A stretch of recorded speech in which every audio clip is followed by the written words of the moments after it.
अस्सलाम नाज़रीन, मैं हूं डॉक्टर मसूद परवेज़। आज एक नई डेवलपमेंट तो नहीं है, एक एक्सपीरियंस शेयरिंग है।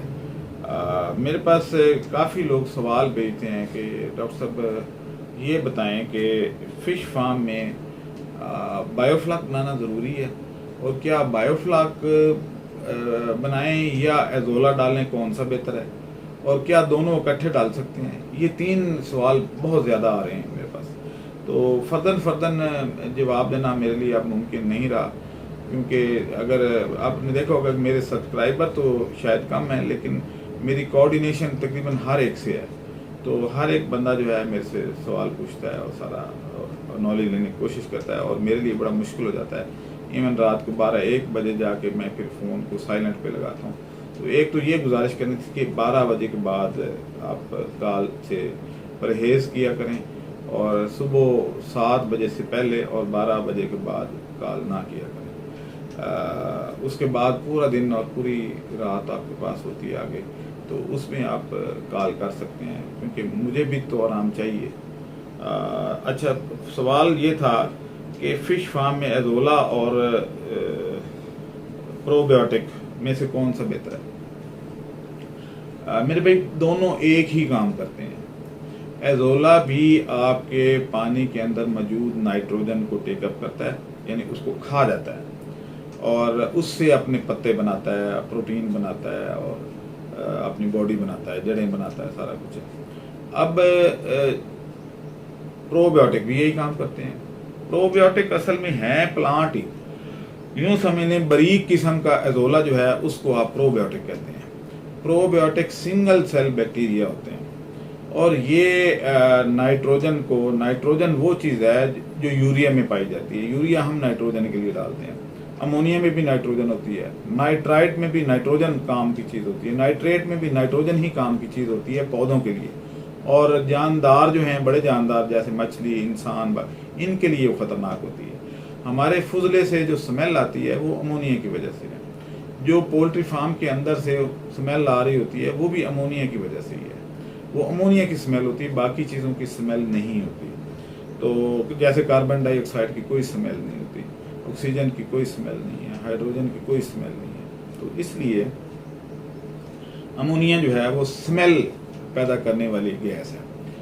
अब जब आप एजोला डालते हैं तो वो क्या काम करता है कि वो उस पानी के अंदर से जितना भी नाइट्रोजन पार्टिकल्स हैं, वो either in shape of nitrate, nitrite और अमोनिया, वो उनको खींच लेता है, हजम कर लेता है, और उससे अपने पत्ते बनाता है, और उन पत्तों को मछली खा जाती है, और वो अपना गोश्त बनाती है। अब ये एक इकोसिस्टम बन जाता है, यानी आपने मछली अंदर डाली, उसने खुराक खाई, उसने फुजला पैदा किया, और फुजला पैदा करके उससे से अपना, यानी वो अमोनिया पैदा हो गया, उसने अपना जो कीमती उसमें से अज़ा थे वो उसने अपने गोश्त में कन्वर्ट कर दी, और जो वेस्ट था वो फुजले में चला गया।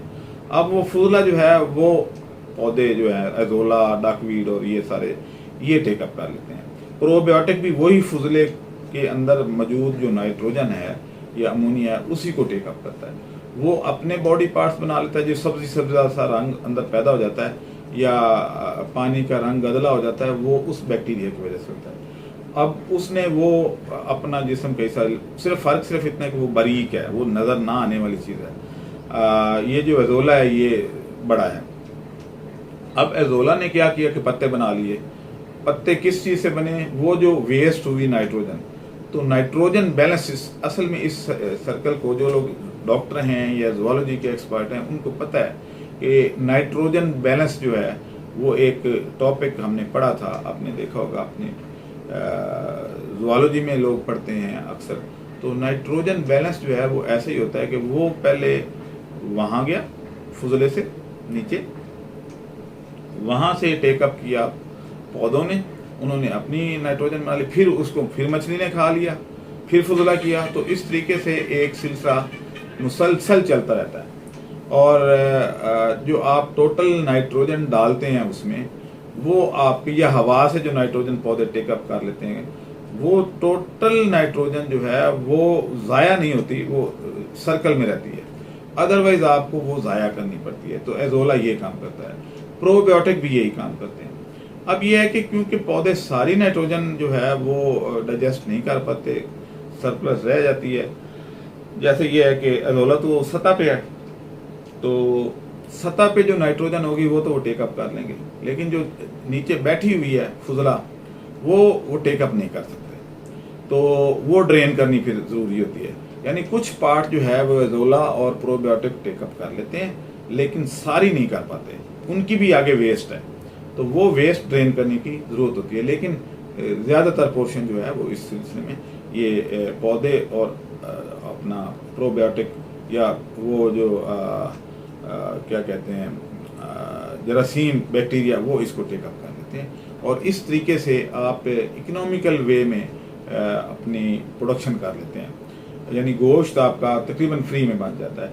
इस सूरत में आपको फीड की बहुत कम ज़रूरत होती है, बहुत साइड, यानी अगर आप एजोला भी डाल रहे हैं तो भी फीड की ज़रूरत कम हो जाती है, और अगर प्रोबायोटिक डाल रहे हैं तो भी आपकी फीड की ज़रूरत कम हो जाती है।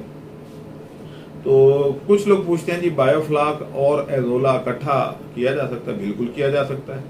ऐसी सूरत में और ज़्यादा नाइट्रोजन जो है वो यूटिलाइज हो जाएगी। तो उसका एक फार्मूला है, यानी कितना एजोला और कितना आपका प्रोबायोटिक हो तो आप कितनी फीड एक्सटर्नल आप डालेंगे, या डालेंगे भी या नहीं डालेंगे। तो ये चीज़ें जो हैं वो करें। इसमें एक और चीज़ भी है, वो बड़ी इंपॉर्टेंट है कि अगर आपने तिलापिया रखी हुई है या ग्रास कार्प रखी हुई है, तो उसके फुजला यूटिलाइज करने के लिए अगर आपने 1000 मछली डाली हुई है तो उसमें 15 दाने गुलफाम के डाल दें। गुलफाम इनके फुजले को खाती है, यानी बॉटम फीडर है, और वेस्ट को खाती है। अगर आप ताज़ा फीड उसको डालेंगे तो नहीं खाएगी, जब वो गल सड़ जाएगी, फुजला बन जाएगी, या क्या कहते हैं वेस्ट में कन्वर्ट हो जाएगी, तो फिर उसको खा जाएगी। तो आम तौर पे हम ये करते हैं कि तिलापिया के अंदर 10 से 15 दाने गुलफाम के डाल देते हैं, ग्रास कार्प के अंदर भी ऐसे करते हैं, बाकी मछलियों के अंदर गुलफाम डाल दें। जब आप गुलफाम डालेंगे तो आप नोटिस करेंगे कि फुजला जो आप ड्रेन करते हैं उसकी मिकदार बहुत ही कम रह गई है। तो ये एक अच्छा इकोसिस्टम बन सकता है। तो आप इस पे जो है जब भी आप तिलापिया डालें या ग्रास कार्प या कोई और मछली डालें तो साथ कुछ दाने गुलफाम के डाल देंगे। गुलफाम क्योंकि गोश्त खोर नहीं है तो इसलिए मछलियों को नुकसान नहीं पहुंचाती। तो इस तरीके से, और गुलफाम और रोहू का रेट एक ही होता है। गुलफाम, रोहू, ग्रास और क्या उसको कहते हैं मराठी, ये तकरीबन एक जैसे रेट ही हैं इनके। तो महाशीर भी इसी रेट में आती है, वो रोहू की एक मॉडिफाइड किस्म है। तो आप जो है ये अगर आप डालते हैं तो इनके साथ गुलफाम ज़रूर डालें, लेकिन गुलफाम को स्नेक हेड या कैट फिश के साथ मत डालें, नहीं तो वो गुलफाम को खा जाएंगे।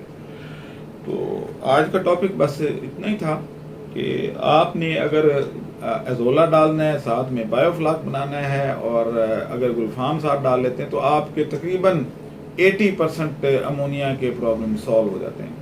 सिर्फ 20% रह जाते हैं जो मैनुअली आपको करना पड़ता है। इस सूरत में आप अगर एक हफ्ते के बाद भी थोड़ी सी सफाई कर लेते हैं तो डेट इज़ एनफ। आज के लिए मुझे इजाज़त दें। अल्लाह हाफिज़।